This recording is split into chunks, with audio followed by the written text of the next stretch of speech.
Ça devient comme tu as faim. Un chrétien sincère et honnête qui ne lit pas la parole de Dieu, la Bible comme ça, là, c'est ça le contenu qui est la nourriture de ton esprit. L'esprit qui est à l'image de Dieu.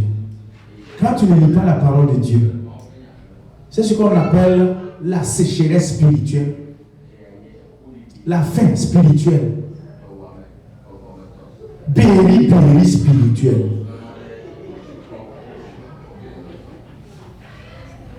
C'est ça. On appelle ça malnutrition. Si spirituellement on te voit, vous voyez au village, l'enfant il a les fesses plats. Et il ventre gros comme ça, sans caleçon, son sexe est long comme ça, avec une grosse tête, des bras minces, mais secs, squelettiques, mais le ventre est gros, la tête est grosse.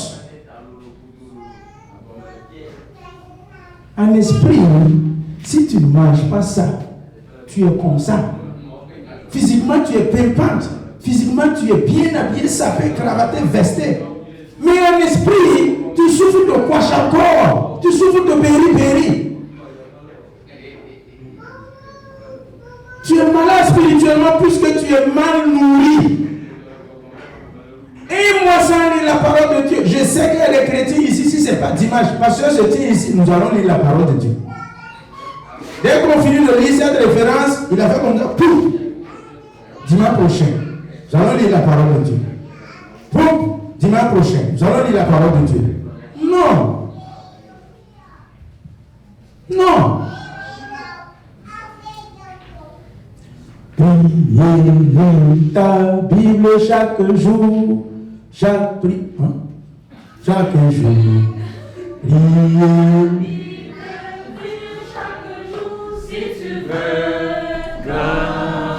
Ajoutez grossier aussi. Priez chaque jour, priez chaque jour, priez chaque jour. Lis ta Bible, prie chaque jour si tu veux grossir. Voici. Je veux grandir, mais je ne veux pas lire ma Bible. Quand nous sommes nés réellement de nouveau, il y a des envies qui viennent automatiquement. Elle dit que j'ai envie de prier. Elle dit que hier, quand je suis rentré, une envie forte de prier. Prier, ça continue. Je veux couper, je veux que ça sorte seulement. C'est ça l'effet de la nouvelle naissance. Ça met une envie. Tu n'as pas appelé, tu as envie de prier. Tu as envie de lire la parole de Dieu. Les nouveaux convertis. Par exemple, un nouveau converti qui vient à l'église, c'est un bébé. Quelqu'un qui vient de donner sa vie au Seigneur Jésus. Il était pratiquement musulman ou catholique pendant 30 ans ou pendant 35 ans. Durant tous ces 35 ans, il n'a jamais lu la Bible. Il n'a jamais prié. Il donne sa vie au Seigneur Jésus. Le jour où il va venir à l'église, on dit nous allons lire Luc 10, 38. Il ne sait même pas chercher la référence. Il ne sait même pas où se trouve Luc. Ça veut dire que ce n'est pas son biotope. Le biotope, c'est le milieu, ce n'est pas son cadre. Ça veut dire qu'il n'a pas l'habitude. Ça le gêne. S'il vient le dimanche, il s'assoit entre deux chrétiens. Le pasteur dit nous allons prier. Nous allons prier. Prier. Moi je suis nouveau converti, je suis au milieu de vous. Donc priez, nous allons prier. Priez toi et puis désirez. Priez, levez la voix et priez. Éternel notre Dieu, nous te remercions pour ce jour. Ta grâce nous est faite aujourd'hui un bon jour. Merci Seigneur pour ta grâce. Merci. Nous sommes contents de ta présence au milieu de nous, Seigneur. Que ton nom soit élevé.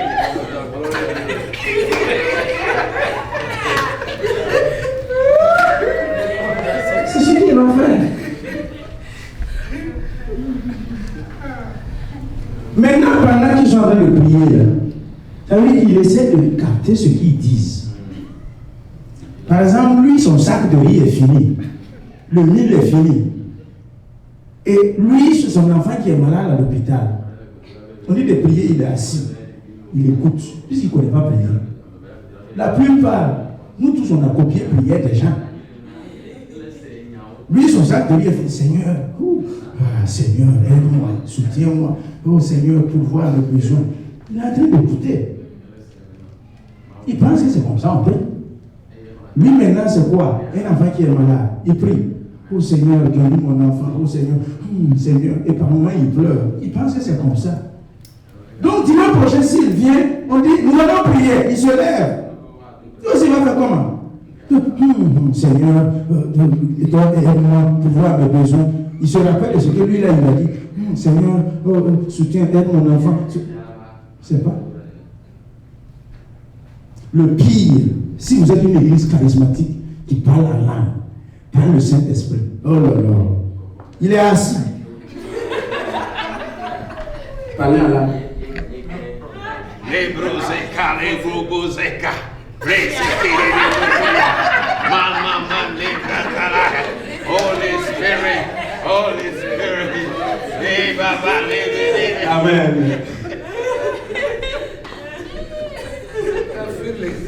Quand on dit de parler en langue, il a entendu. Ton Coca-Cola, là, il a entendu ça.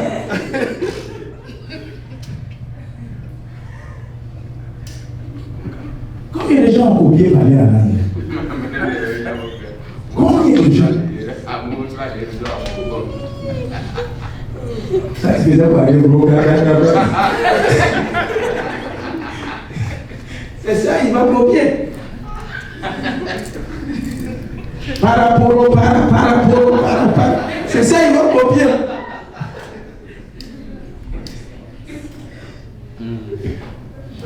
Il ne connaît pas prier. Donc celui-là, il faut que quoi? Il est né de nouveau. Il a envie de prier, mais il ne connaît pas prier.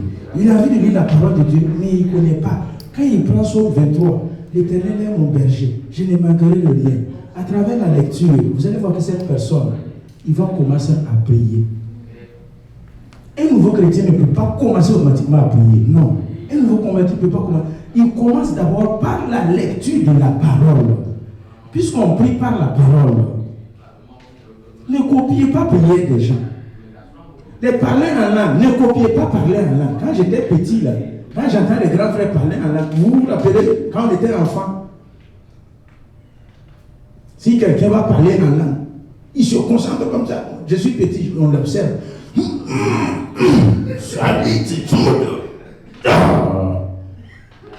c'est quel Saint-Esprit, ça? Il se concentre. Et là, il veut faire caca. Non, le Saint-Esprit, c'est pas comme ça.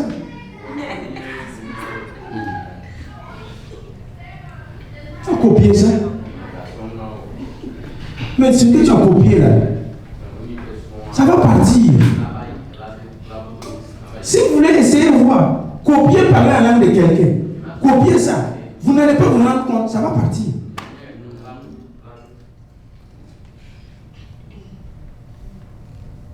Tu as beau répéter ça, ça va partir un jour. Jusqu'à ce que le véritable baptême du Saint-Esprit vienne en toi. C'est la lecture de la parole de Dieu qui vitalise et qui donne.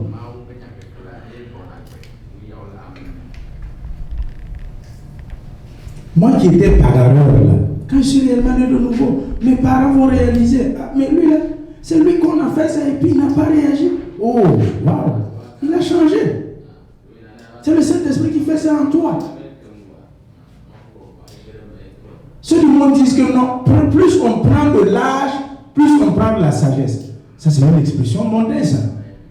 C'est pas une expression chrétienne. Ça c'est pas une expression des enfants de Dieu. Non.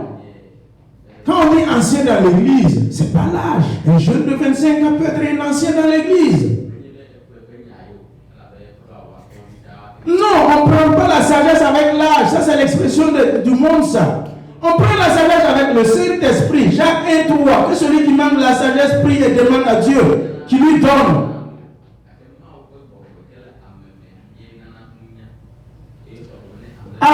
voyait quelqu'un qui avait cheveux blancs, oh, il est sage. On voit un vieux, il est sage. Combien de personnes ici, on voit les cousins vieillis, cheveux blancs. Mais sage, là, c'est où? Sagesse, là, c'est où? Cheveux blancs n'est pas signe de sagesse. L'âge n'est pas signe de sagesse.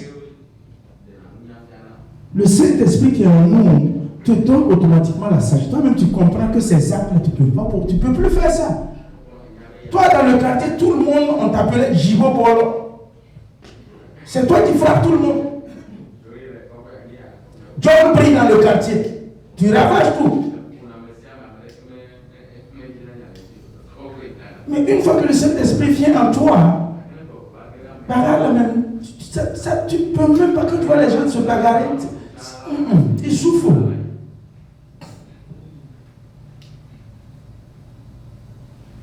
Cette jeune fille qui aimait sortir, qui aimait les parents, 1, 2, 3, on vérifie dans sa chambre, il a disparu, on ne sait même pas par où il est passé. 1, 2, 3, elle a disparu. Vous connaissez, vous savez, la jeune fille, il y a un moment où réellement elle est en chaleur. Tu as beau fermer les portes, tu as beau, même si tes murs là sont comment, elle va sortir.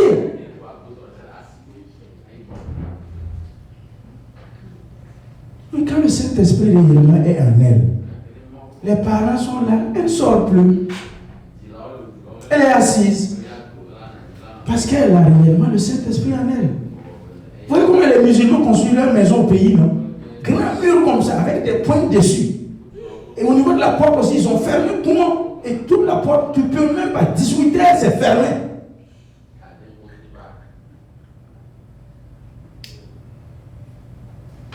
Même malgré ça, la fille va sortir. Même malgré ça, le garçon va sortir. Un mur, bon, elle ne peut pas bloquer une fille ou un garçon de sortir, ou quelle que soit la porte. Non.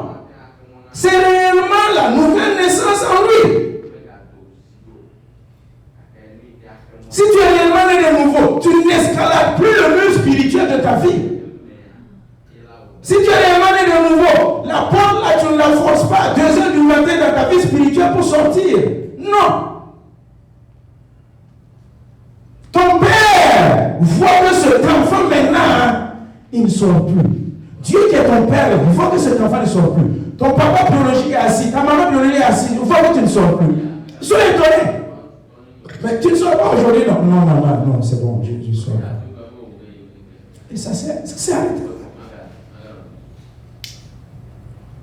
C'est le Saint-Esprit qui provoque ça. Et cela est dû à l'intimité. Cela est dû à la relation et à l'attachement.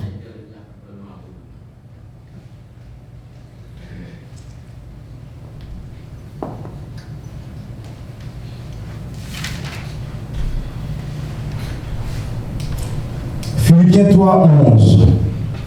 Au point où nous sommes parvenus, marchons d'un même pas.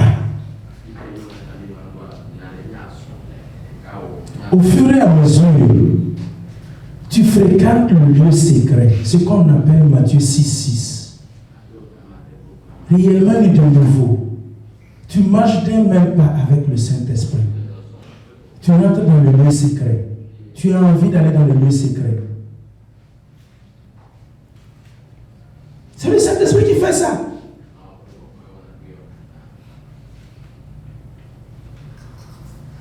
Hébreux 10:25. N'abandonnons pas notre assemblée. Tu as une nouvelle famille, toi qui es né de nouveau. La nouvelle naissance sincère te donne une nouvelle famille, des nouveaux frères et sœurs. Tu as envie d'être avec eux. Tu as envie d'être à l'église. Tu as envie d'être aux réunions de prière. Tu as envie d'être à dimanche. Tu as envie d'être. C'est la nouvelle famille comme ça. C'est le Saint-Esprit qui fait ça.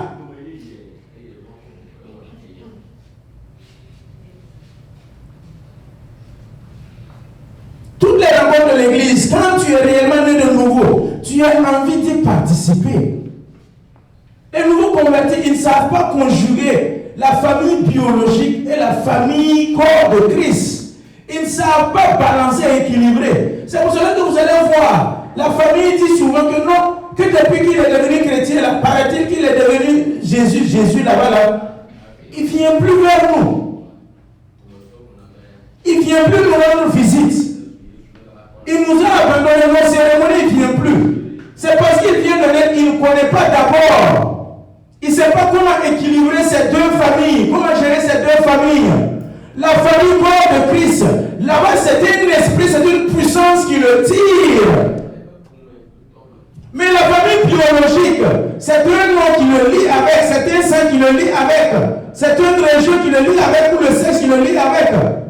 Une fois maintenant que tu es dans le corps de Christ, le sang de Christ brise et coupe et sectionne ces cordons ombilicaux qui te lient à la famille biologique ou nucléaire. Mais celui qui vient de l'être nouveau ne comprend pas ça. Il ne veut plus aller chez ses parents, ne veut plus visiter sa maman, ne veut plus visiter son papa. Qu'est-ce qu'il y a? Je suis devenu chrétien. Devenir chrétien ne t'empêche pas de visiter tes parents. C'est vrai, il a soif de sa nouvelle famille. Il a envie d'être parmi les frères. Combien de frères et de sœurs qui m'ont dit, pasteur, le jour où je n'arrive pas à venir à la prière de vendredi nuit, il y a comme quelque chose qui me manque. Tu es né de nouveau, tu n'as pas ta famille, tu ne réunis pas avec la famille pour prier. Et rien ne te manque. Tu ne sens rien, tu n'es même pas gêné. C'est pas normal. Dimanche, tu manques, mais rien ne te manque. Rien, en fait, tu n'es pas gêné. Il y a quelque chose qui ne va pas.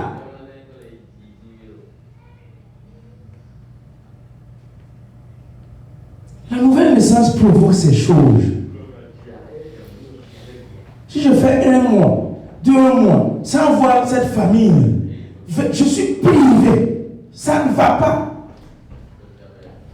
Ça, c'est les signes, les béabas, les rudiments de la nouvelle naissance.